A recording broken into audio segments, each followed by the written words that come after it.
풀어라. 네 아비 제사날도 아닌데 얼굴이 왜 그러냐? 내가 우습더냐? 아닙니다, 어머님. 조씨 부인의 목소리가 마당을 갈랐지요. 백소하는 무릎을 꿇었습니다. 차가운 돌바닥이었지요. 손끝으로 바닥을 짚으며 고개를 숙였습니다. 소하는 입술을 다물었지요. 그때 대문이 열렸습니다. 남편 이도겸이 들어서는 소리였지요. 소하는 눈을 들었습니다. 이 사람이라면 하는 마음이 눈빛에 실렸지요. 이도겸은 마당에 무릎 꿇린 아내를 한 번 내려다봤습니다. 그리고 아무 말 없이 신발을 털며 안으로 들어갔지요. 사연 시작 전 여러분의 구독과 좋아요 부탁드립니다. 여러분의 따뜻한 댓글 한마디는 정말 큰 힘이 됩니다. 여러분의 따뜻한 응원 한 번씩 부탁드려요. 오늘도 행운이 가득한 하루 되세요. 그럼 사연 시작합니다. 감사합니다. 백소하가 이 집에 발을 들인 것은 혼례를 올린 지사할만이었지요. 아버지 백진수가 딸을 위해 평생 지어온 북촌 기와집을 혼수로 내어주고 세상을 떠난 직후였습니다. 아버지는 가셨고 이 집에서 소화 편이 되어줄 사람은 단 한 명도 없었지요. 그런데 마당에 무릎이 닿는 그 순간에도 소하의 눈길이 머무는 곳은 언제나 같은 자리였습니다. 느티기둥 아버지가 이 집을 세울 때 처음 박아 두신 초석 못이 있는 바로 그 기둥이었지요. 무릎 아래 돌바닥은 아침 냉기를 그대로 품고 있었지요. 얼마나 꿀려 있었는지 발끝 감각이 먼저 사라지고 무릎이 저려왔습니다. 조씨 부인은 서두르지 않았지요. 소하 앞을 천천히 거닐다가 기둥을 손으로 툭툭 두드리다가 하늘을 올려다보다가 그러다 문득 소하를 내려다보며 말했습니다. 이 집이 좁다고 하지 않았더냐. 소하는 그런 말을 한 적이 없었지요. 그러나 아니라고 하면 말대꾸가 되고 맞다고 하면 아버지를 욕하는 것이 되는 집이었습니다. 소녀가 그리 앓은 기억이 없사옵니다. 목소리를 낮게 가라앉히며 소하가 말했지요. 조씨 부인의 눈이 가늘어졌습니다. 지금 나더러 거짓말쟁이라 하는 게냐? 아니옵니다, 어머님. 소녀가 기억을 잘못하고 있는 것일 수도 있사옵니다. 소하는 고개를 더 낮췄지요. 이 집에서 살아남는 방법은 이것뿐이었습니다. 아니라고도 맞다고도 하지 않고 소녀의 부족함으로 돌리는 것이었지요. 그러나 그렇게 할 때마다 소하의 가슴 한켠에서 무언가가 조금씩 닳아 없어지는 것 같았습니다. 조씨 부인은 흥 하고 코웃음을 쳤지요. 내 아비가 지었다는 게 이게 다냐. 마루도 좁고 천장도 낮고 목수도 아닌 것이 집을 짓겠다 나서니 이 꼴이지. 소하의 손가락이 바닥을 꾹 눌렀습니다. 아버지 백진수는 북촌 일대에서 필방을 운영하신 분이었지요. 글을 쓰고 문서를 다루는 것이 본업이었지만 집 짓는 일에 관해서는 누구 못지않은 안목을 가지고 계셨습니다. 이 집 하나를 짓기 위해 10년을 준비하셨고 마루의 폭을 조금 좁히는 대신 안채 바람기를 살려 여름엔 시원하고 겨울엔 온기가 오래 머무는 구조를 만드셨지요. 기둥 하나, 석가래 하나에도 이유가 있었습니다. 그러나 조씨 부인 앞에서 그 말을 꺼낼 수 없었지요. 꺼내는 순간 아버지 욕이 배로 돌아오는 집이었으니까요. 소하는 입술을 꾹 다물고 바닥만 바라봤지요. 그렇게 한참이 지나서야 조씨 부인이 들어가라는 말을 했습니다. 소하는 천천히 일어났지요. 무릎이 굳어서 처음엔 제대로 서지도 못했습니다. 비틀거리며 마루로 올라서려는데 조씨 부인이 뒤에서 덧붙였지요. 마당이나 쓸고 들어가거라. 이미 아침에 한 번 쓴 마당이었습니다. 그러나 소하는 빗자루를 들었지요. 오후가 되어서였습니다. 조씨 부인이 안채 마루를 천천히 거닐다가 느티 기둥 앞에 멈춰 섰지요. 손으로 기둥 표면을 이리저리 훑어보더니 혀를 찼습니다. 부엌에서 나오던 소하는 그 모습을 보고 발걸음이 느려졌지요. 조씨 부인의 손에 쇠못이 들려 있었습니다. 망치까지였지요. 어머님, 소하가 조심스레 말을 꺼냈습니다. 그 기둥은 집 전체의 수평을 잡는 기준 기둥이옵니다. 아버지께서 집을 세우실 때 처음 박아 두신 초석 못이 있는 자리이오니 거기에 못을 더 박으시면 기둥이 상할 수 있사옵니다. 조씨 부인이 소하를 돌아봤지요. 또 내 아비 이야기냐? 목소리가 낮고 차가웠습니다. 죽은 사람 이름을 입에 달고 사는 것도 이제 지겹다. 한 번만 더 들었다간 오늘 저녁 밥도 없을 줄 알아라. 그러더니 망치를 들었지요. 퍽, 퍽, 퍽. 3번이었습니다. 못이 기둥살 속으로 파고들 때마다 소하는 눈을 감았지요. 아버지가 박아 두신 초석 못바로 위에 수선 바구니를 걸기 위한 못이 자리를 잡았습니다. 조씨 부인은 못을 다 박고 기둥을 손바닥으로 탁 두드렸지요. 이제 수선 바구니 걸기 딱 좋겠구나. 돌아서는 조씨 부인의 뒷모습을 바라보면서 소하는 손을 뻗어 기둥을 살짝 짚었습니다. 나무 결이 손바닥에 닿았지요. 차갑고 단단했습니다. 아버지 손이 닿았던 자리였지요. 그러나 그날의 일은 거기서 끝나지 않았습니다. 해가 기울 무렵 별채 쪽에서 쿵 하는 소리가 났지요. 소하가 달려가 보니 창호지 문이 반쯤 찢겨 있었습니다. 조씨 부인이 지나가다 발로 걷어찬 것이었지요. 뻑뻑하게 발라놔서 문이 안 열리지 않느냐. 다시 발라라. 소하가 창호지를 사러 나가려 하자 조씨 부인이 말했지요. 돈은 없다. 알아서 해. 소하는 안방으로 들어가 폐물함을 열었습니다. 본래 날 어머니 유품으로 받은 작은 놀이개가 있었지요. 소하는 그것을 한동안 손안에 쥐고 있었습니다. 그러다 천천히 손을 폈지요. 내다 팔았습니다. 그것으로 창호지를 샀고 풀을 끓이고 종이를 제단에 반나절을 들여 다시 발랐지요. 다음 날 아침 조씨 부인이 또 발로 찼습니다. 이번엔 이유조차 없었지요. 그냥 지나가다 한 번 걷어찼습니다. 소하와 눈이 마주쳤는데도 모른 척 안으로 들어갔지요. 찢어진 자리로 바람이 들어왔습니다. 소하는 그 자리에 서서 바람을 온몸으로 받았지요. 2번째 놀이개를 팔아야 했습니다.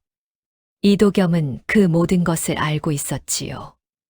이 집이 그리 크지 않으니 모를 수가 없었습니다.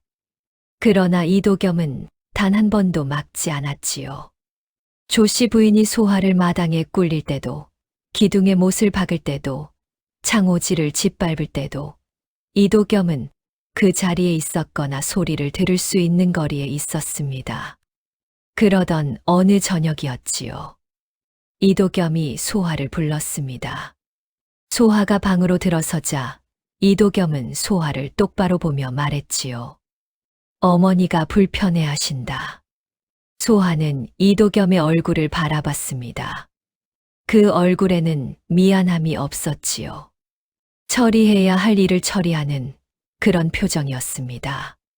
소녀가 더 살펴야 할 것이 있사옵니까? 그걸 내가 일러줘야 아느냐?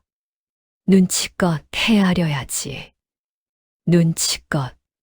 소하는 그 말을 속으로 되뇌었지요. 새벽부터 일어나 부엌 불을 지피고 마당을 쓸고 폐물을 팔아 창호지를 사다 바르는 것이 눈치 없는 짓이었습니다. 소하는 고개를 숙였지요. 명심하게 싸웁니다. 이도겸은 그 대답을 듣고 고개를 돌렸습니다. 더 할 말이 없다는 뜻이었지요. 소하는 방에서 나오면서 등 뒤로 문이 닫히는 소리를 들었습니다. 그 소리가 이상하게 오래 귓속에 머물렀지요. 그날 밤이었습니다. 소하가 마루 끝에 조용히 앉아 있을 때 안방문이 조금 열려 있었지요. 이도겸과 조씨 부인이 나누는 소리가 낮게 새어 나왔습니다. 이번 달을 넘기면 아니 되옵니다, 어머니. 이도겸의 목소리였지요. 그리 급하냐? 상단 어른들이 기다리고 있사옵니다. 새 혼처가 이어지면 상단 지분도 따라오는 것이오니 그것이 먼저이옵니다. 조씨 부인이 잠깐 뜸을 들이다 물었지요. 저쪽이 버티면 어찌할 거냐? 버틸 것이 무엇이 있겠사옵니까? 아비도 없고 의탁할 친척도 없는 몸이옵니다.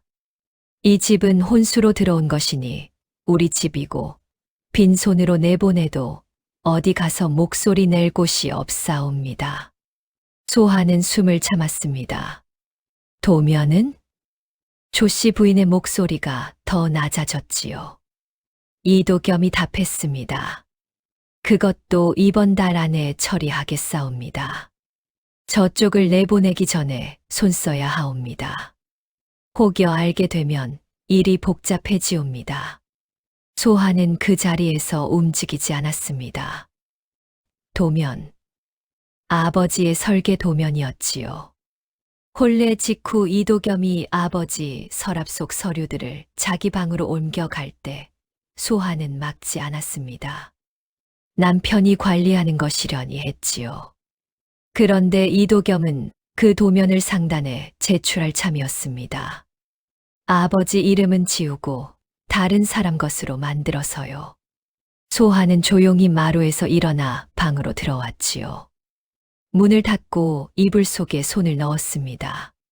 손이 떨렸지요. 분해서도 무서워서도 아니었습니다. 그동안 참아온 것들이 한꺼번에 몸 안에서 출구를 찾는 것 같았지요. 소하는 눈을 감고 아버지를 떠올렸습니다. 혼례 전날 밤이었지요. 아버지는 소하의 손을 잡고 말씀하셨습니다. 소하야, 세상 일이 항시 내 뜻대로 흘러가지는 않느니라. 어렵거든 이 이름을 찾아가거라. 그러면서 작은 서찰 하나를 쥐어주셨지요. 소하는 혼수 보따리 깊숙이 넣어두었는데 며칠 전부터 아무리 찾아도 나오지 않았습니다. 이도겸이 손댄 것인지 조씨 부인이 치은 것인지 알 수 없었지요.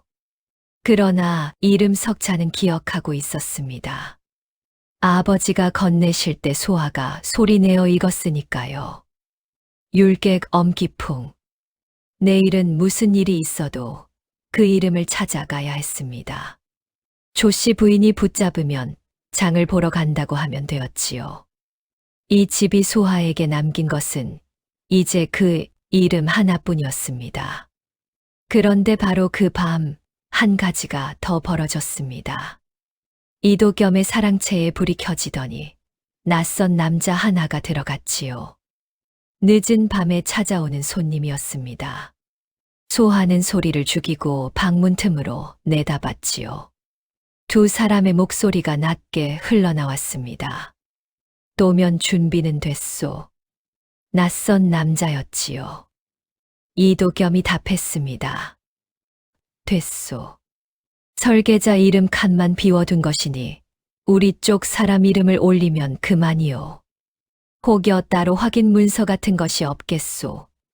백진수라는 자가 꼼꼼한 사람이었다 하니. 이도겸이 잠깐 침묵했지요. 그러더니 말했습니다. 없을 것이요. 그 사람이 도면에 이름을 적지 않는 습관이 있었다 하니 별도 문서까지 남겨두지는 않았을 것이요. 소하는 그 말을 들으면서 가슴이 빠르게 뛰었습니다. 없을 것이요 라고 했지요. 확신이 아니었습니다. 짐작이었지요. 그렇다면 이도겸은 아직 모르는 것이 있다는 뜻이었습니다. 아버지가 얼마나 꼼꼼하신 분이셨는지를 이도겸은 끝내 몰랐던 것이지요. 소하는 방으로 돌아와 이불을 끌어당겼습니다. 눈이 말짱했지요. 잠이 올 리 없었습니다. 그러나 이상하게도 손이 아까보다 덜 떨렸지요. 분명해진 것이 생겼기 때문이었습니다. 내일 반드시 엄기풍을 찾아가야 했지요. 소하가 그날 밤 천장을 바라보며 떠올린 것은 아버지의 목소리가 아니라 아버지의 손이었습니다. 기둥마다 손을 짚어가며 수평을 재던 그 손, 못 하나를 박을 때도 각도를 3번씩 확인하시던 그 손이었지요. 그 손이 남긴 것이 도면 하나뿐일 리 없다는 것을 소하는 이제 확신했고, 이도겸이 확신하지 못하는 그 빈자리에 소하가 들어갈 틈이 있었습니다. 다음 날 아침이 밝았습니다. 소하는 새벽 일찍 눈을 떴지요. 잠을 이루지 못한 것이나 다름없었습니다. 눈을 감았다 떴다를 반복하는 사이 어느새 동이 텄지요. 소하는 조용히 몸을 일으켜 부엌으로 갔습니다. 불을 지피고 죽을 올리고 마당을 쓸었지요. 손이 움직이는 동안에도 머릿속은 쉬지 않았습니다. 오늘은 반드시 이 집을 나서야 했지요. 율객 엄기풍, 그 이름을 찾아가야 했습니다. 그런데 아침상을 들고 안채로 들어서는데 조씨 부인이 먼저 말을 꺼냈지요. 오늘 빨래가 쌓였다. 장독도 닦아야 하고 안채 창호지도 손봐야 하니 어디 나갈 생각은 말거라. 소하는 고개를 숙였습니다. 예, 어머님. 그 한마디가 얼마나 무거웠는지 아무도 몰랐지요. 빨래는 반나절이 걸렸습니다. 광줄이 3개 분량이었지요. 소하 것은 하나도 없었습니다. 전부 조씨 부인과 이도겸의 것이었지요. 찬물에 손을 담그고 빨고 헹구는 동안 손등이 트고 붉어졌습니다. 빨래를 널고 나서 장독을 닦았지요. 장독 뚜껑을 하나씩 드러내고 젖은 헝겊으로 닦는데 조씨 부인이 마당으로 나왔습니다. 닦는 것도 저리 굼뜨게 하느냐? 해 지기 전에 마칠 수 있겠느냐? 마치겠사옵니다. 그 말을 믿어야 하는지 모르겠구나. 시집 온 지 몇 달이 지나도록 집안일 하나 제대로 못하니. 소하는 고개를 숙인 채 헝겊을 움직였습니다. 조씨 부인의 신발 끝이 소하 곁을 스치듯 지나갔지요. 소하는 그 발소리가 멀어질 때까지 숨을 내쉬지 않았습니다. 해가 기울 무렵에야 소하는 겨우 모든 일을 마쳤지요. 그런데 이번엔 이도겸이 사랑채에서 소하를 불렀습니다. 소하가 들어서자 이도겸은 자리에 앉은 채 고개도 들지 않고 말했지요. 어머니께서 이번 달 안으로 안채를 손보실 것이다. 내 짐을 별채로 옮겨라. 소하는 그 말의 뜻을 바로 알아챘지요. 안채는 며느리 방이었습니다. 이 집에서 며느리가 쓰는 것이 당연한 방이었지요. 그것을 별채로 내보낸다는 것은 소하를 이 집 안에서도 한 칸 더 밀어내는 것이었습니다. 무슨 연유로 안채를 손보시는지 여쭤봐도 되겠사옵니까? 소하가 조심스레 물었지요. 이도겸은 그제야 눈을 들었습니다. 소하를 한번 바라보더니 말했지요. 그것까지 내가 알아야 하느냐? 소하는 더 묻지 않았습니다. 고개를 숙이고 방에서 나왔지요. 그러나 등 뒤에서 이도겸이 덧붙이는 말이 들렸습니다. 짐은 오늘 저녁 안으로 옮겨라. 소하는 안채로 돌아와 짐을 꾸렸습니다. 크지 않았지요. 패물함, 옷 몇 벌, 어머니 유품인 향낭, 그리고 아버지에게 받은 비녀. 그것이 이 집에서 소하의 것이라 부를 수 있는 전부였습니다. 보따리 하나에 다 들어갔지요.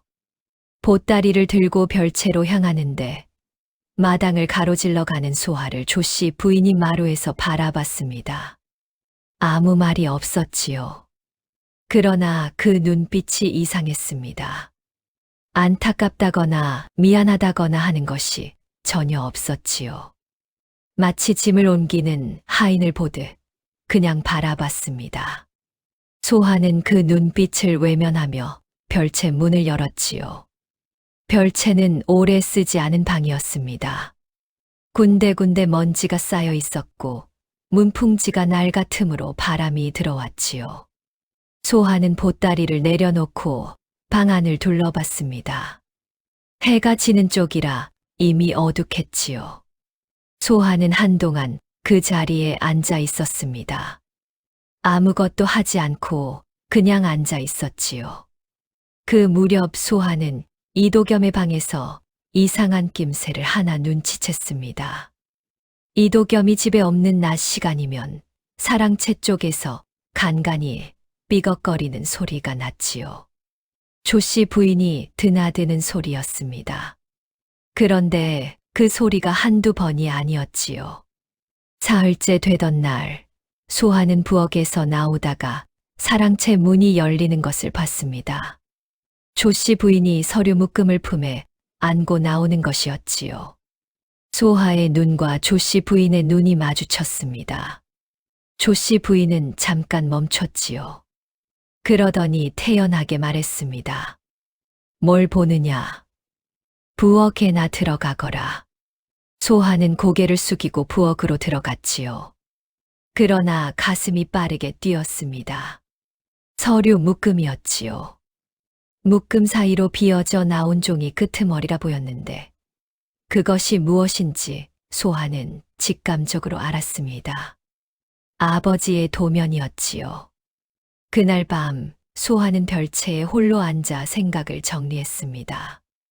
아버지가 돌아가신 것은 혼례를 올린 지 사흘 만이었지요. 갑작스러운 일이었습니다. 혼례 준비를 마치고 나서 몸이 급격히 기울더니 끝내 일어나지 못하셨지요. 소하는 신행도 제대로 치르지 못한 채 아버지 곁을 지켰고 장례를 치른 뒤에야 이 집으로 들어왔습니다. 그때 이도겸은 소하 곁에 있었지요.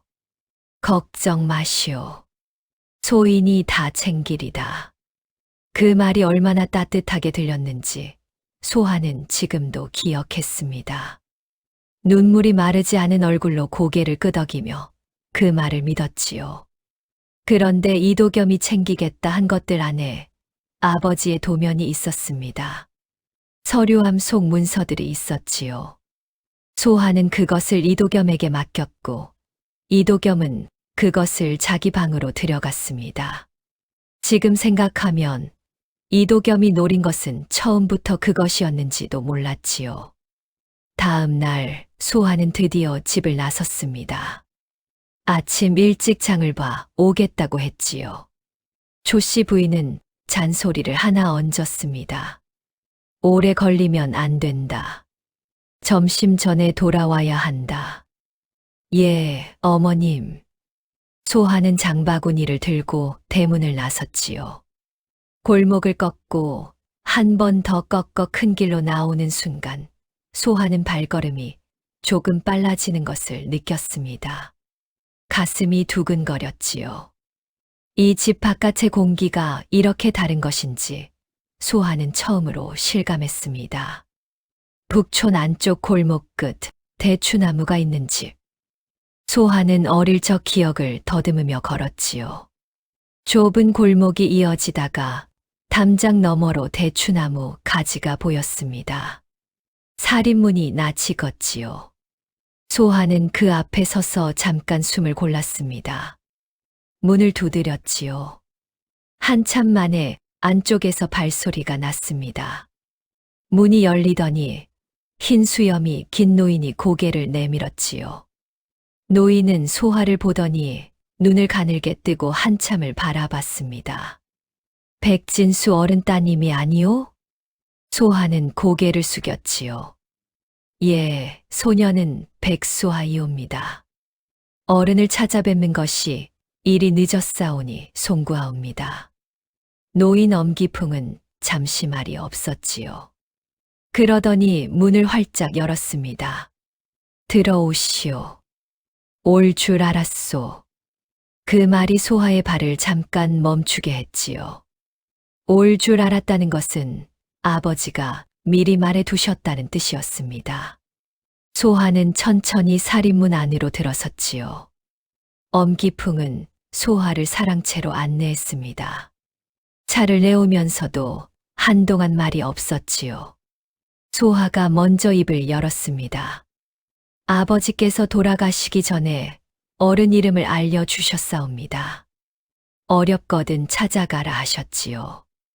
엄기풍이 찻잔을 천천히 내려놓으며 말했습니다. 알고 있소. 진수 어른이 떠나시기 얼마 전 직접 이곳을 찾아오셨지요.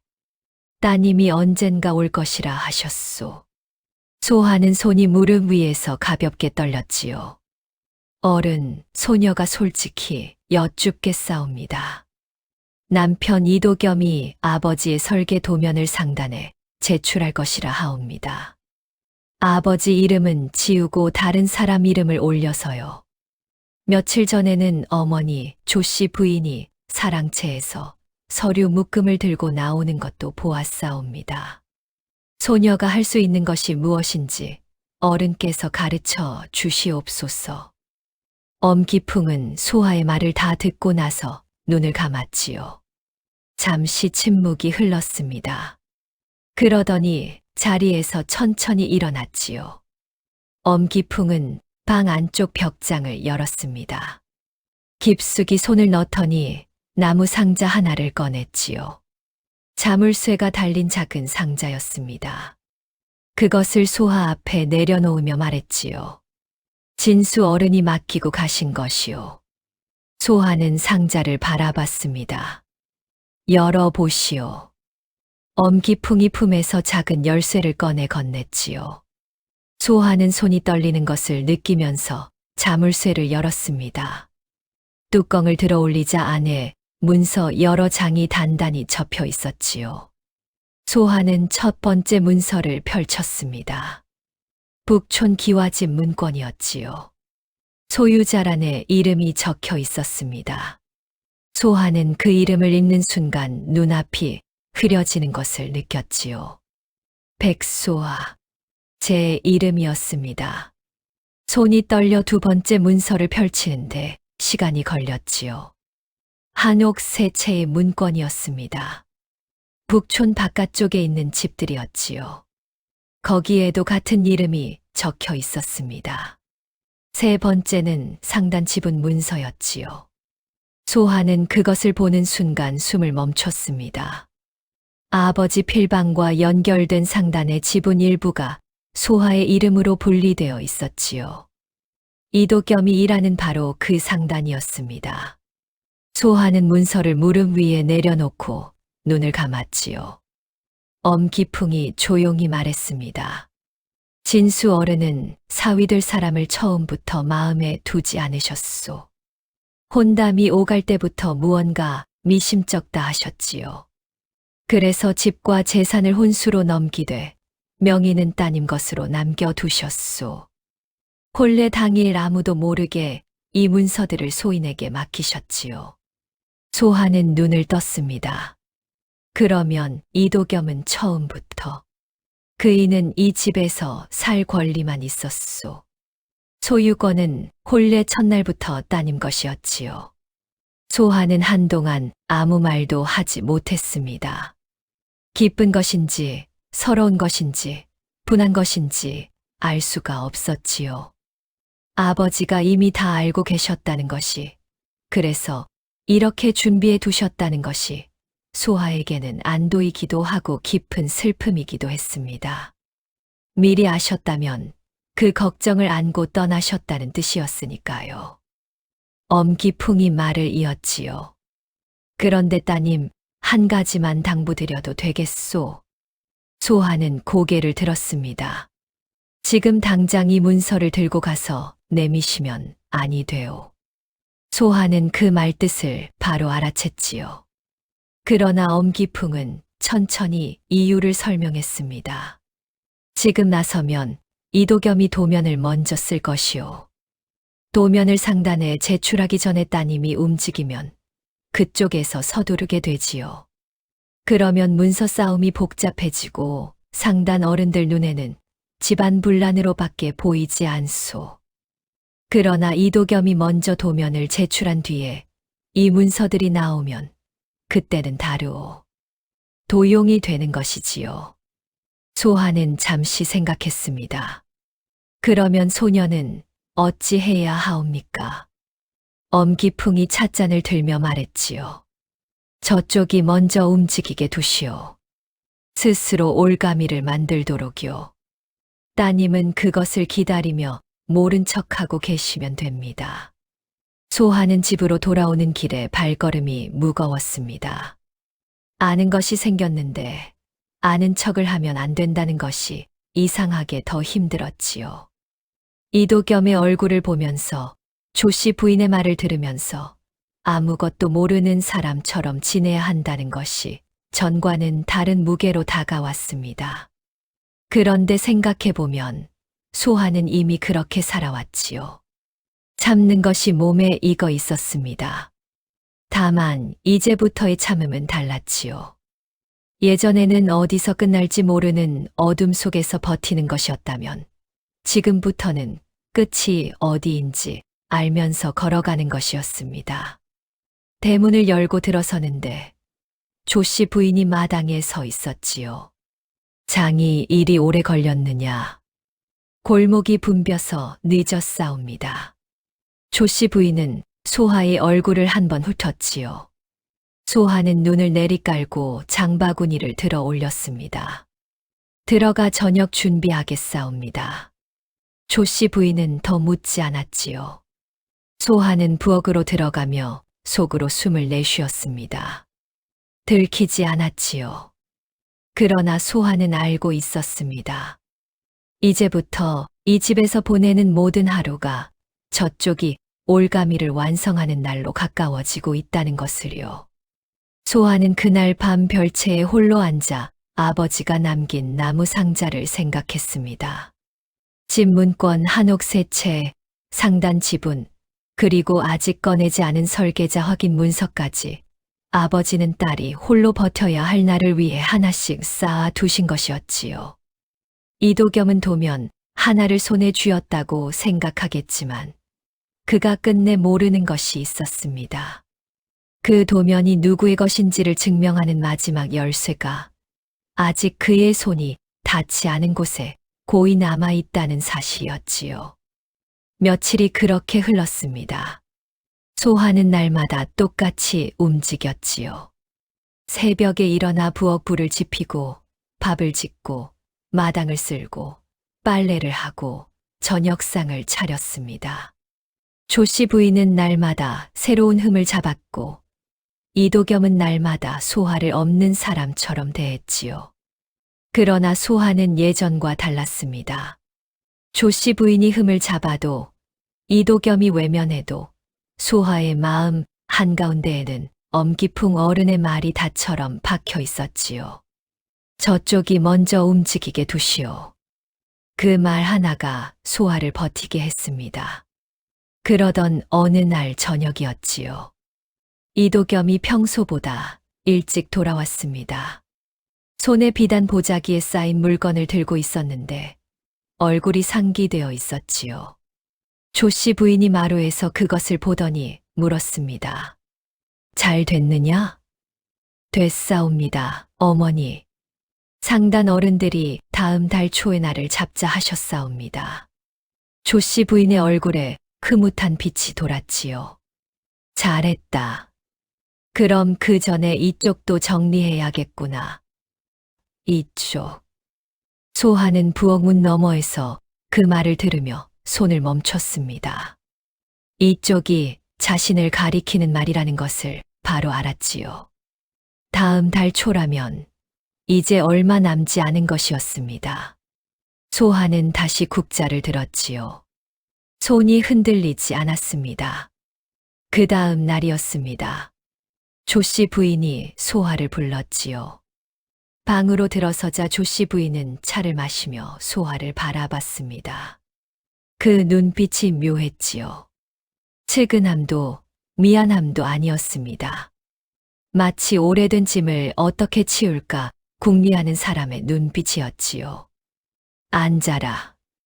소하가 자리를 잡자 조씨 부인이 찻잔을 내려놓으며 말했습니다. 소하야, 내 솔직히 이름아. 너도 알고 나도 알겠지만 이 혼인이 처음부터 잘못된 것이었다. 도겸이도 마음이 없고 나도 솔직히 편하지 않구나. 서로 억지로 사는 것이 무슨 의미가 있겠느냐. 소하는 아무 말도 하지 않았지요. 친정이 없으니 갈 데가 없다는 것은 안다. 그래도 어디든 자리를 잡고 새 삶을 사는 것이 낫지 않겠느냐.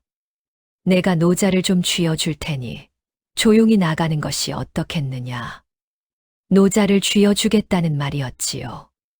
이 집에서 이 집의 주인 행세를 하는 사람이 소하에게 노자를 건네며 내보내겠다고 하는 것이었습니다.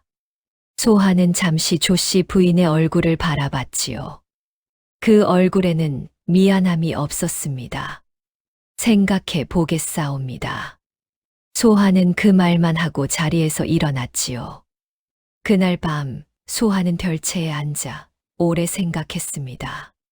조씨 부인이 먼저 말을 꺼냈다는 것은 저쪽이 이미 나를 정해두었다는 뜻이었지요.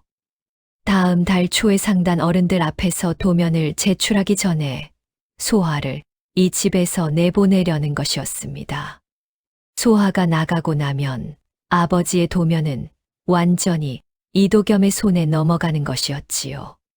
소하는 다음 날 아침 일찍 다시 엄기풍을 찾아갔습니다. 이번엔 조씨 부인에게 약재를 사러 간다고 했지요. 엄기풍은 소하를 보자마자 눈빛이 굳어졌습니다.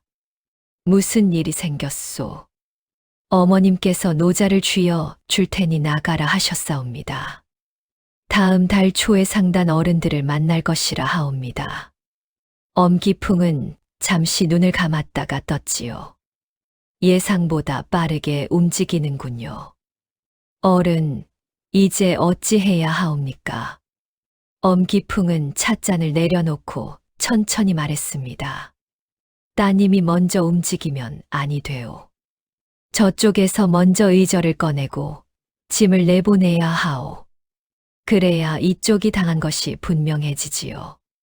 상단 어른들 앞에서도 동네 사람들 앞에서도 쫓겨난 쪽이 따님이었다는 것이 먼저 세워져야 하오. 소하는 입술을 지그시 눌렀습니다. 그러면 소녀는 그냥 당하고 있어야 하옵니까? 당하는 것이 아니오. 엄기풍이 소하를 바라봤지요. 버티는 것이오. 그 차이가 모든 것을 바꾸게 됩니다. 소하는 그 말을 가슴에 새겼지요. 엄기풍은 말을 이었습니다. 그리고 한 가지 더 있소. 노인은 상자에서 문서 하나를 더 꺼냈지요. 소하가 처음 보는 것이었습니다. 이것은 설계자 확인서요. 진수 어른이 이 집과 한옥세 채, 그리고 상단과 연결된 건물들의 설계자가 본인임을 율객 앞에서 직접 확인하고 날인한 문서지요. 이도겸이 도면을 제출하는 순간 이 문서가 나오면 도용이 드러나게 되오. 소하는 그 문서를 바라봤습니다. 아버지의 날인이 선명하게 찍혀 있었지요. 소하는 눈이 뜨거워지는 것을 느꼈습니다. 아버지는 마지막까지 꼼꼼하셨지요. 딸이 혼자 싸워야 할 날을 위해 쓸 수 있는 모든 것을 준비해 두셨던 것이었습니다. 소하는 집으로 돌아오는 길에 하늘을 올려다봤지요. 구름이 낮게 깔려 있었습니다. 곧 비가 올 것 같았지요. 소하는 걸음을 멈추지 않았습니다. 발걸음이 오히려 단단해졌지요. 이제 소하에게 필요한 것은 단 하나였습니다. 저쪽이 먼저 의절을 꺼내는 그 순간까지 아무것도 모르는 사람처럼 버티는 것이었지요. 대문을 열고 들어서자 이도겸이 마당에 서 있었습니다. 소하를 보더니 이도겸이 말했지요. 어디 갔다 왔소? 약재를 사러 다녀왔사옵니다. 몸이 좀 좋지 않아서요. 이도겸은 소하의 얼굴을 잠깐 살펴봤지요. 무언가를 확인하려는 눈빛이었습니다. 소하는 그 눈빛을 태연하게 받아냈지요. 들어가 쉬시오. 이도겸이 말했습니다. 그 말이 어딘가 어색했지요. 평소엔 소하에게 눈길도 주지 않던 사람이었으니까요. 소하는 고개를 숙이고 별채로 들어갔습니다. 문을 닫으면서 이도겸이 무언가를 눈치챈 것인지 아니면 그냥 지나치는 말인지 가늠했지요. 아마 후자였을 것이었습니다. 이도겸에게 소하는 아직 아무것도 모르는 사람이었을 테니까요. 그로부터 며칠이 지났습니다. 이도겸은 바깥 출입이 잦아졌지요. 상단을 드나드는 횟수가 늘었고 늦게 돌아오는 날도 많아졌습니다. 조씨 부인은 반대로 집 안에 머무는 시간이 길어졌지요. 사랑채와 안채를 오가며 무언가를 정리하는 것 같았습니다. 소하는 그것을 보면서도 모른 척했지요. 부엌일을 하고 빨래를 하고 마당을 쓸고 묵묵히 제 일을 했습니다. 그런데 어느 날 저녁이었지요. 이도겸이 돌아오면서 낯선 여인을 데리고 왔습니다. 가마에서 내리는 여인이었지요.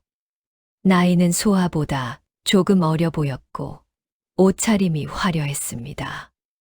이도겸이 그 여인에게 고개를 숙이며 웃었지요. 소하가 이 집에 온 이후 한 번도 본 적 없는 그런 웃음이었습니다. 조씨 부인이 그 여인의 손을 잡았지요. 어서 오너라. 이 집이 곧 내 집이 될 것이니 편히 둘러보거라. 소하는 별채 창호지 너머로 그 장면을 바라봤습니다. 조씨 부인이 여인을 안채로 안내하는 것이 보였지요. 이도겸은 그 뒤를 따르면서 한 번도 별채 쪽을 돌아보지 않았습니다. 소하는 창호지에서 손을 뗐지요. 손끝이 차가웠습니다. 그날 밤 소하는 잠을 이루지 못했지요. 분한 것인지 서러운 것인지 그것도 아닌 것인지 알 수 없었습니다. 다만 이 집에서 소하는 이미 없는 사람이 되어 있다는 것이 그 사실이 이상하게 선명하게 느껴졌지요. 없는 사람. 마당에 꿀려도 폐물을 팔아도 별채로 밀려나도 아무도 돌아보지 않는 사람. 그런데 그 순간 소하는 아버지 목소리가 들리는 것 같았습니다. 소하야. 세상 일이 항시 내 뜻대로 흘러가지는 않느니라. 소하는 눈을 감았지요. 아버지는 이것을 알고 계셨습니다. 그래서 준비해 두신 것이었지요. 문건 한옥 세 채, 상단 지분, 설계자 확인서. 소하가 없는 사람이 되어 버린 나를 위해 아버지는 소하를 있는 사람으로 만들어 줄 것들을 하나씩 쌓아 두셨던 것이었습니다. 소하는 눈을 떴지요. 천장이 보였습니다. 아버지가 고른 소나무 석가래였지요. 여전히 곧게 서 있었습니다. 소하도 그래야 했지요. 조금만 더. 저쪽이 먼저 움직이는 그 순간까지만 조금만 더 버티면 되었습니다. 그러던 어느 날 오전이었지요. 이도겸이 사랑채에 들어앉아 누군가와 이야기를 나누는 소리가 들렸습니다.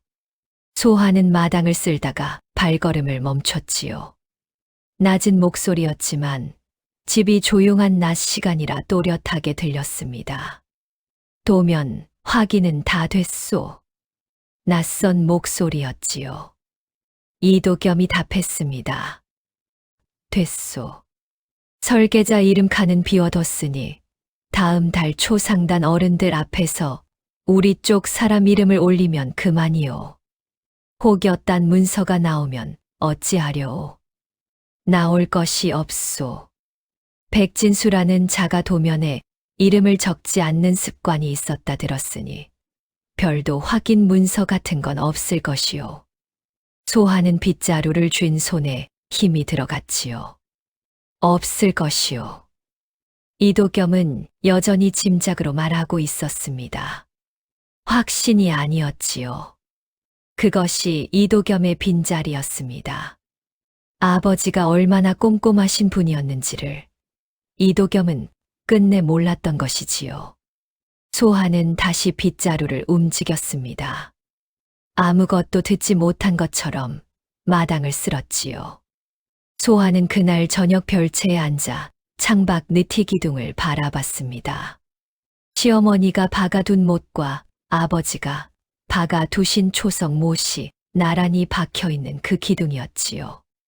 저쪽은 이 집을 자기 것이라 믿고 있었고 소하는 이 집이 자기 것이라는 것을 알고 있었습니다.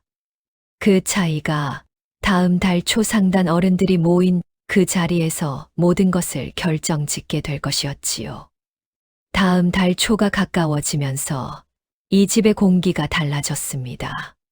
조씨 부인은 안채를 드나드는 횟수가 늘었지요. 소하가 쓰던 별채를 들여다보기도 하고 마당을 서성이기도 했습니다. 무언가를 기다리는 사람의 움직임이었지요. 이도겸은 반대로 집에 머무는 시간이 줄었습니다. 상단을 오가며 준비를 마무리하는 것이겠지요. 그 사이 낯선 여인이 2번 더 이 집을 찾아왔습니다. 처음에는 가마를 타고 2번째에는 걸어서였지요. 조씨 부인은 그 여인을 안채로 들이며 소하에게는 눈길도 주지 않았습니다. 소하는 그 모든 것을 보면서도 아무 말 하지 않았지요. 부엌일을 하고 마당을 쓸고 빨래를 했습니다. 날마다 똑같이 움직였지요. 그러나 마음속에서는 날마다 하나씩 숫자를 세고 있었습니다. 다음 달 초까지 며칠이 남았는지를요. 그러던 어느 저녁이었습니다. 이도겸이 돌아오자마자 조씨 부인을 불러 방 안으로 들어갔지요. 문이 닫혔습니다.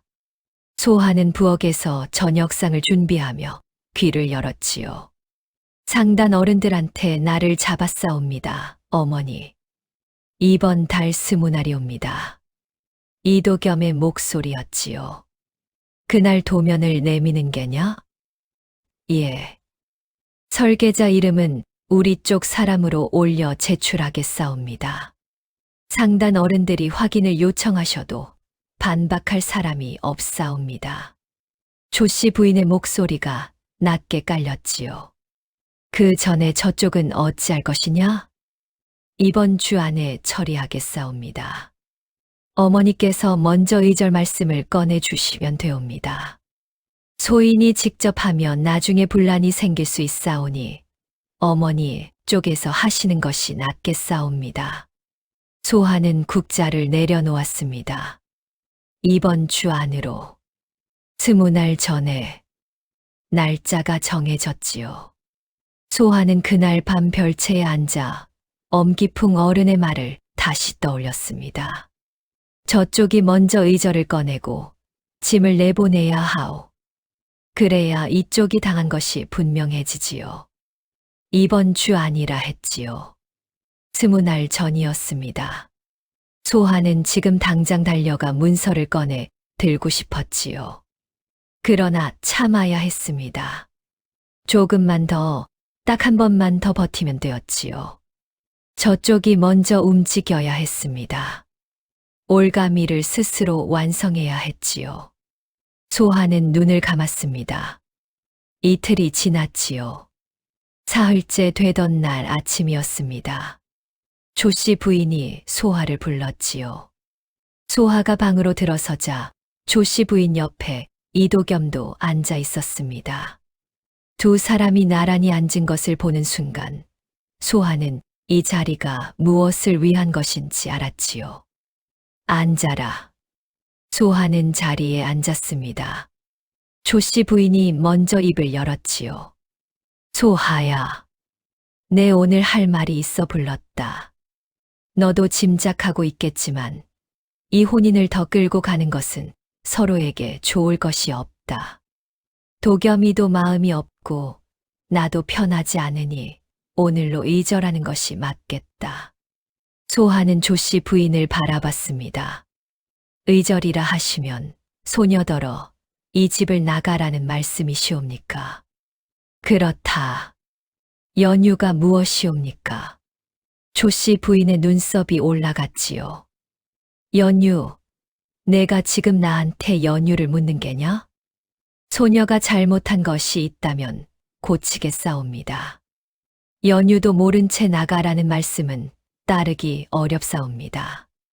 조씨 부인의 얼굴이 굳어졌습니다. 그러더니 이도겸을 힐끗 봤지요. 이도겸이 그제야 입을 열었습니다. 소하씨, 우리 이제 솔직하게 말합시다. 이 혼인은 처음부터 맞지 않았소. 서로 억지로 끌고 가봐야 좋을 것이 없으니 조용히 각자의 길을 가는 것이 옳소. 소하는 이도겸을 바라봤지요. 그 얼굴에 미안함이 없었습니다. 오래 묵은 불편함을 빨리 끝내고 싶은 사람의 얼굴이었지요. 그러하오시면 소녀는 어찌 살아가야 하옵니까? 갈 곳도 의탁할 곳도 없는 몸이옵니다. 이도겸이 조씨 부인을 또 힐끗 봤지요. 노자는 드리겠소. 어디서든 새 삶을 시작하면 되지 않겠소. 노자. 소하는 그 말을 속으로 되씹었습니다. 아버지가 지은 집에서 아버지의 도면을 빼앗은 사람이 노자를 쥐어 내보내겠다 하는 것이었지요. 알겠사옵니다. 소하는 그 말만 했습니다. 조씨 부인의 눈이 가늘어졌지요. 찜은 오늘 안으로 챙겨라. 소하는 고개를 숙이고 방에서 나왔습니다. 별채로 가는 발걸음이 느렸지요. 그러나 무릎이 떨리지는 않았습니다. 소하는 별채 문을 열고 들어가 앉았지요. 보따리를 꺼냈습니다. 패물함, 옷 몇 벌, 어머니 유품인 향낭, 아버지에게 받은 비녀. 하나씩 넣었지요. 그리고 가장 안쪽에 엄기풍 어른이 전날 저녁 소하에게 미리 건네준 것을 넣었습니다. 문서 묶음이었지요. 엄기풍은 소하가 다시 찾아왔을 때 이미 알고 있었습니다. 때가 거의 다 되었다고 하면서 문서 묶음을 소하의 손에 직접 쥐어 주셨지요. 따님, 저쪽이 짐을 내보내는 그 순간 이것을 꺼내시오.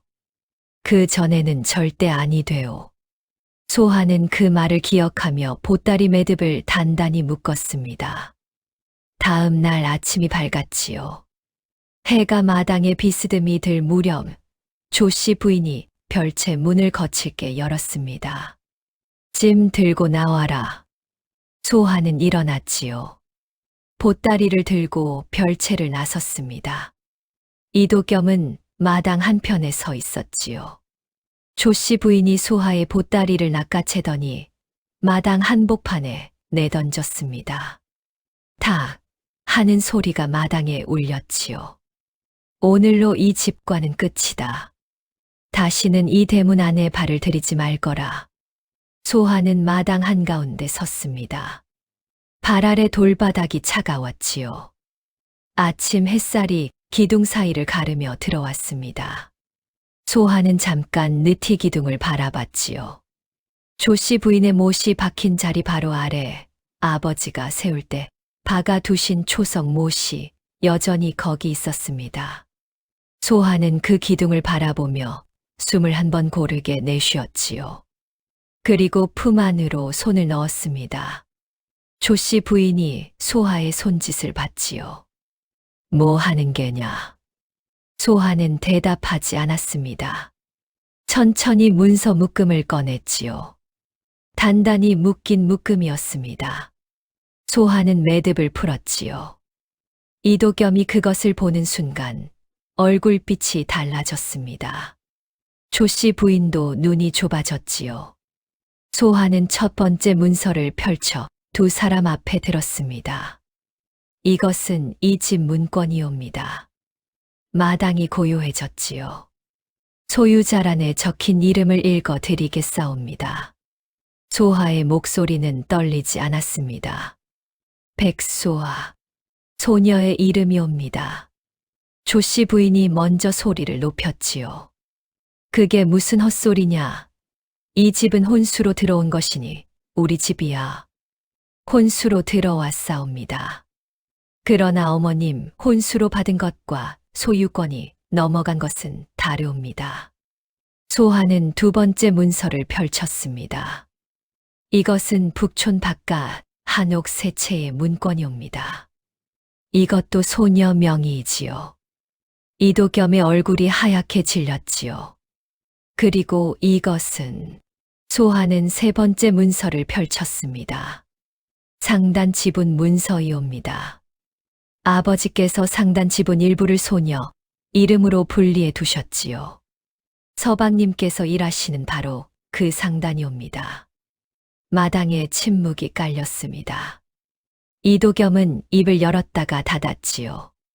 조씨 부인은 소하의 손에 들린 문서를 빼앗으려는 듯 한 발 앞으로 나섰습니다. 소하는 뒤로 물러나지 않았지요. 빼앗으셔도 소용없사옵니다. 원본은 율계검 깊은 어른이 보관하고 계시옵니다. 오늘 안으로 상단에도 알릴 것이라 이미 말씀 전해 두었사옵니다. 조씨 부인의 얼굴이 굳어졌습니다. 이도겸은 그제야 소하를 똑바로 바라봤지요. 그 눈 속에 당혹감과 분노가 뒤섞여 있었습니다. 그러나 그보다 더 깊은 곳에 소하가 처음 보는 것이 있었지요. 두려움이었습니다. 소하 씨, 잠깐, 이건 우리끼리 조용히. 조용히요? 소하는 이도겸을 바라봤지요. 서방님께서 그 말씀을 참 좋아하시더군요. 조용히 서로 좋게. 소녀더러 짐 싸라 하실 때도, 의절하자 하실 때도, 노자를 쥐어주겠다 하실 때도 항시 조용히 하자 하셨사옵니다. 이도겸은 입을 다물었습니다. 그런데 한 가지 더 말씀드릴 것이 있사옵니다. 소하는 네 번째 문서를 꺼냈지요. 이것은 아버지의 설계 확인서이옵니다. 이 집과 한옥 세 채, 상단과 연결된 건물들의 설계자가 백진수임을 율객 어른 앞에서 직접 확인하고 날인한 문서이지요. 서방님께서 스문할 상단 어른들 앞에 내미시려던 도면 그 설계자가 누구인지 이제 분명히 밝혀질 것이옵니다. 이도겸의 손이 옆으로 늘어졌습니다. 무릎도 보이지 않게 흔들렸지요. 그는 뒤늦게 말을 꺼냈습니다. 그 도면은 내가 정당하게 아버지 서랍에서 가져가신 것이옵니다. 아버지 장례를 마친 직후에요. 소하의 목소리는 여전히 낮고 고요했지요. 소녀는 그것을 지켜봤사옵니다. 당시엔 서방님이 관리하시는 것이려니 했지요. 그러나 그것이 상단 어른들 앞에 서방님 것으로 제출되는 순간 관리가 아니라 도용이 되옵니다. 조씨 부인이 끼어들었지요. 내가 감히 내 아들을 도둑으로 모는 게냐. 소하는 조씨 부인을 바라봤습니다. 어머님. 목소리가 흔들리지 않았지요. 이 집 느티기둥에 못을 박으셨지요. 아버지가 세우신 기둥이라 말씀드렸을 때 죽은 사람 기둥이 살아있는 사람 바구니보다 귀하냐 하셨사옵니다. 아버지 유품인 빚을 하고 다니지 말라 하셨고 아버지가 바른 창호지를 발로 차셨으며 소녀를 날마다 마당에 꿀리셨지요. 조씨 부인은 아무 말도 하지 못했습니다. 그런데 어머님, 소하는 느티기둥을 향해 고개를 돌렸지요. 이 기둥은 여전히 여기 서 있사옵니다. 그리고 이 집은 처음부터 소녀의 것이었지요. 그 순간 대문이 열렸습니다. 엄기풍 어른이었지요. 그 뒤로 상단 어른 2명이 따라 들어왔습니다. 엄기풍은 미리 소하와 나를 맞춰 두었던 것이었지요. 소하가 짐을 내던져지는 그 순간 이 집 앞에서 기다리기로 했던 것이었습니다. 상단 어른 중 나이 든 분이 마당을 둘러보더니 이도겸을 바라봤지요. 이도겸, 이게 어찌 된 일인지 설명해 보게.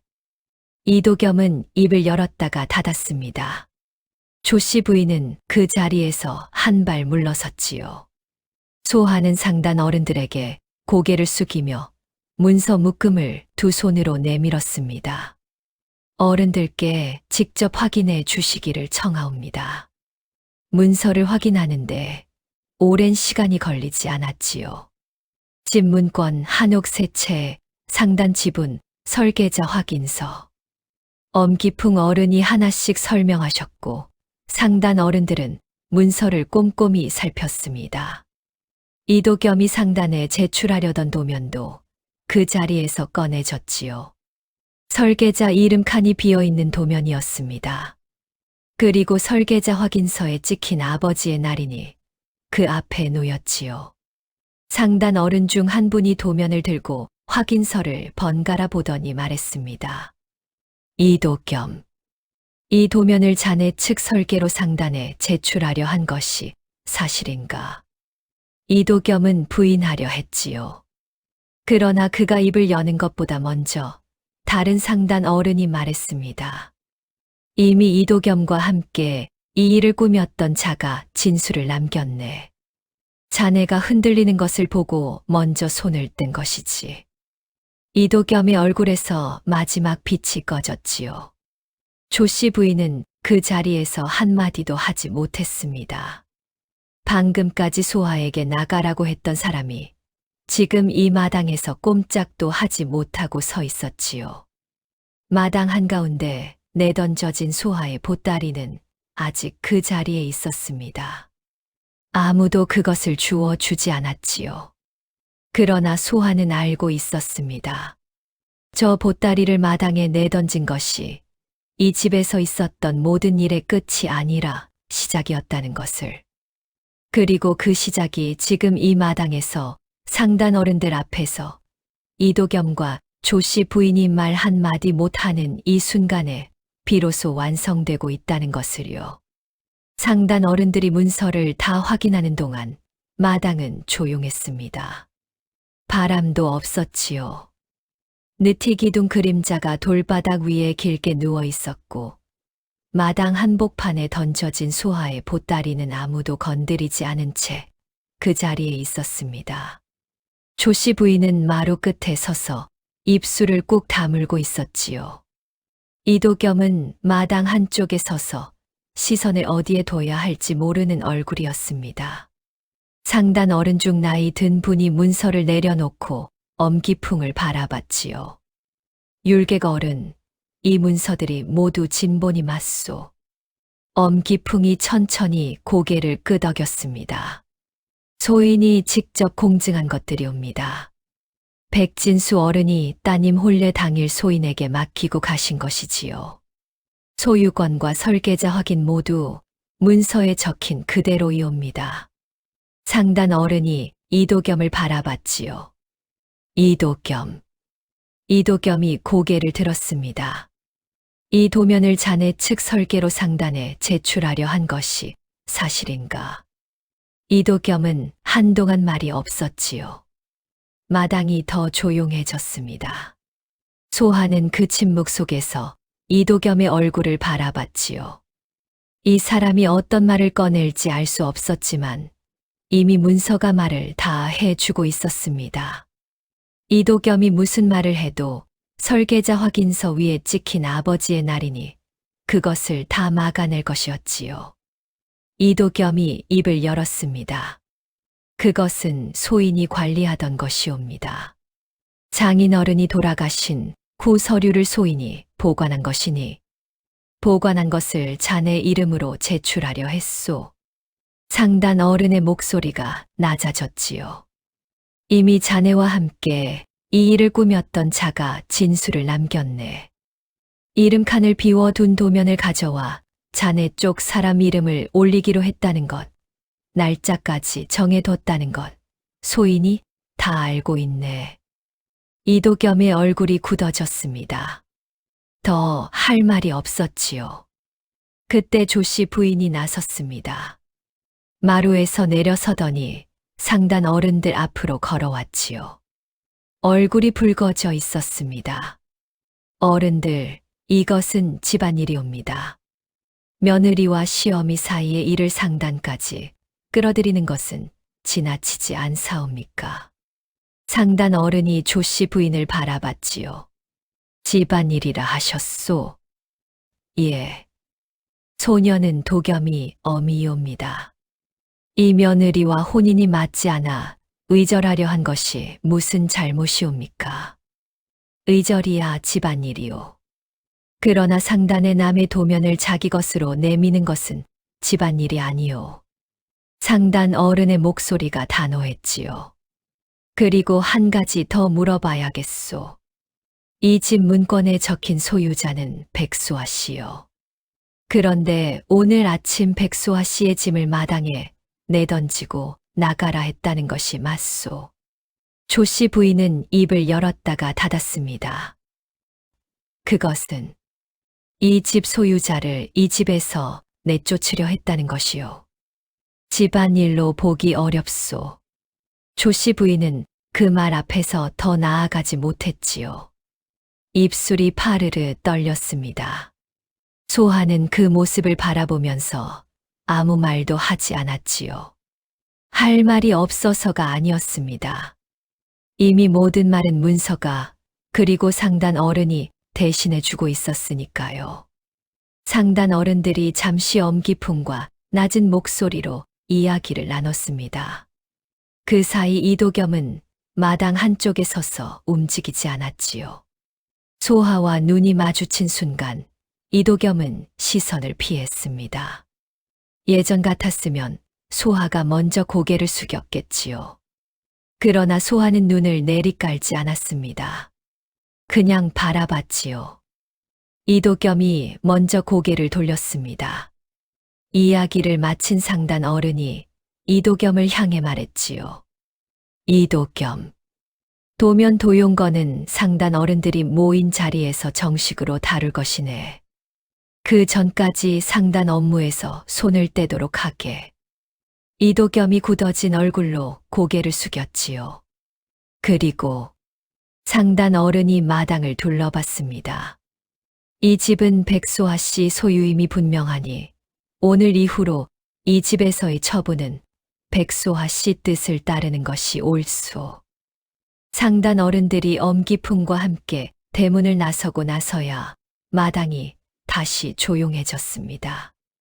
남은 것은 소하와 이도겸 그리고 조씨 부인이었지요. 조씨 부인은 마루 끝에 서서 한동안 아무 말이 없었습니다. 얼굴에서 빛이 다 빠져나간 것 같았지요. 이도겸은 여전히 마당 한쪽에 서 있었습니다. 어깨가 내려가 있었지요. 소하는 마당 한복판에 서서 느티기둥을 바라봤습니다. 아버지가 박아 두신 초석 못과 조씨 부인이 박아 넣은 못이 나란히 박혀 있는 기둥이었지요. 아버지의 못은 기둥살 깊숙이 단단하게 박혀 있었고 조씨 부인의 못은 그 위에 얕게 박혀 있었습니다. 소하는 그 두 못을 한참 바라봤지요. 그러더니 허리를 굽혀 마당에 던져진 보따리를 들었습니다. 조씨 부인이 그제야 입을 열었지요. 소하야. 소하는 돌아봤습니다. 조씨 부인의 얼굴이 달라져 있었지요. 아까까지의 기세가 사라진 얼굴이었습니다. 그 자리에 남은 것은 늙은 여인의 당혹감이었지요. 소하는 그 얼굴을 바라봤습니다. 소녀는 어머님께 원한이 없사옵니다. 소하가 먼저 말했지요. 그러나 이 집은 소녀 것이옵니다. 아버지께서 소녀를 위해 지으신 집이지요. 어머님과 서방님이 이 집에 계속 머무실 것인지 나가실 것인지는 소녀가 정할 일이 아니옵니다. 어른들께서 정하실 일이지요. 조씨 부인은 아무 말도 하지 못했습니다. 이도겸도 마찬가지였지요. 소하는 두 사람을 한 번씩 바라보고 나서 대문 쪽으로 걸음을 옮겼습니다. 엄기풍 어른이 기다리고 있었지요. 그 뒤의 일들은 빠르게 정리되었습니다. 상단 어른들이 다시 모인 자리에서 이도겸이 도면을 빼돌리고 설계자를 바꿔치기 하려 한 것이 낱낱이 드러났지요. 이도겸이 상단 지분을 앞세워 맺어 두었던 거래 몇 건도 함께 뒤집혔습니다. 상단 바깥으로도 소문은 빠르게 번져나갔지요. 봐두었던 혼처는 자연히 없던 일이 되었습니다. 이도겸은 상단에서 쫓겨났지요. 조씨 부인과 이도겸은 결국 짐을 쌌습니다.